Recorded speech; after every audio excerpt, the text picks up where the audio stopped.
Hi, I'm Janet Owens with the Property Source, and today we're interviewing Billy Cox with Retreat Hill Winery right here in Montgomery. Billy, tell me how you got started in the business. Oh, that's a terrible story.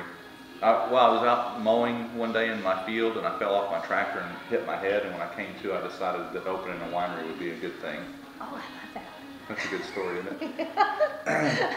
No, it's one of those romantic stories where you thought, well, I want to open a vineyard. Now this, downtown Montgomery is our retail establishment, right. Retreat Hill Cellars, and then we also have a vineyard operation out in Navasota. So we have two wineries on this Texas Bluebonnet Wine Trail. Mm-hmm. That makes me a wine mogul, just so you know. You need a hat. I do need a wine mogul hat. But, you wanted to have the whole romantic thing with the vineyard and all that. And so I put the vineyard in, and then I decided, well, if you got a vineyard, you might as well make wine. So I opened a winery out in Navasota and on my property. And then I realized after I made the investment that I was never going to pay for it unless I opened a busier, higher traffic retail space. So that's why we came to downtown Montgomery. And incidentally, the other winery owner in town here, Cork This, she showed me this building. She said, I think this is your shtick. It's not my deal. They thought about putting their winery here, but it just wasn't her look. She said, but it's perfect for what you guys do. And so I opened here August of 2010. Okay, and how long have you been producing wine? The winery out in Navasota opened August 2009. Okay. And we planted the vineyard in the spring of 2009.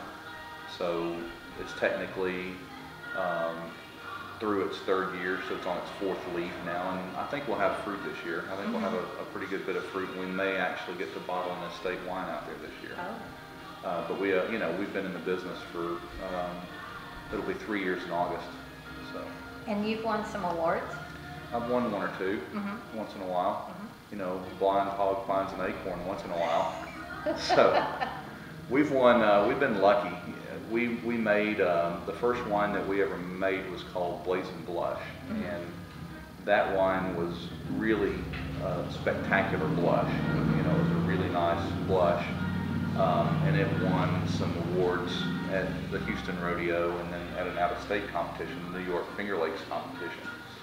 And that, that was kind of validation, because you had a wine that our first go-around was made with Texas fruit. It was all Texas fruit produced in Austin County, and you send it out of state to an international wine competition, and it won a bronze medal for a blush wine, and I thought that was pretty neat. And then subsequently we've won several medals. The Riesling that you like has a gold medal around it, and it won gold at the international wine competition in New York as well. And our Rustic Red Reserve won Buckle at the rodeo last year. It was reserve class champion in the Bordeaux class. So that's we keep winning, and I keep making wine. So you're continuing to enter contests and. The last contest that we did was in Dallas, the Dallas Morning News. So that we're waiting to hear the results of that. That one was the wine was due last Friday. So that's a big competition here in Texas. So. And you're in several stores locally or national? No, we focus on the Texas market. So there's several Specs locations. Specs in Conroe carries our wine. Hubble and Hudson in the Woodlands carries our wine. The Specs at Redwood, I-45 carries our wine. And I noticed you're in McCormick and Schmidt restaurant. Right. That's and I don't do too much restaurant stuff anymore, but we like the higher end restaurant. Our wines tend to satisfy the palates of more sophisticated wine crowds. So where do you see taking this in the future? Well, like I said, we're members of the Texas Bluebonnet Wine Trail, and that's a consortium of 10 member wineries, and sort of the gateway to the wine trail is here in Montgomery, because we have two wineries in the wine trail here in Montgomery. And then if you leave and go north on 149, you run into Texas Star, and if you go west on 105, then you hit Bernhardt, and then it just kind of opens up from there. But I continue to see, we're going to focus on being in downtown Montgomery.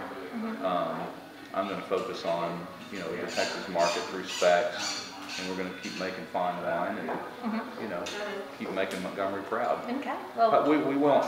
I really want more people to know about Montgomery and Montgomery county, and Right. that was kind of my gist here. I love it here. You know, if I didn't live out there at the other place, I would live here because it's a great place to live. Schools are good, lots of retail. You know, it's a nice place to be. Our tagline is Montgomery's a great place to live, work, and play. That's true. If I never had to leave here to, you know, to live, I would live, work, and play here. I eat here, I work here, I, you know, don't live here, but I would if I didn't live out there. Well, thank you. I enjoyed it, and I enjoyed learning a little bit more about Montgomery and Retreat Hill Winery. Well, I appreciate the opportunity. Thank you. Thank you very much.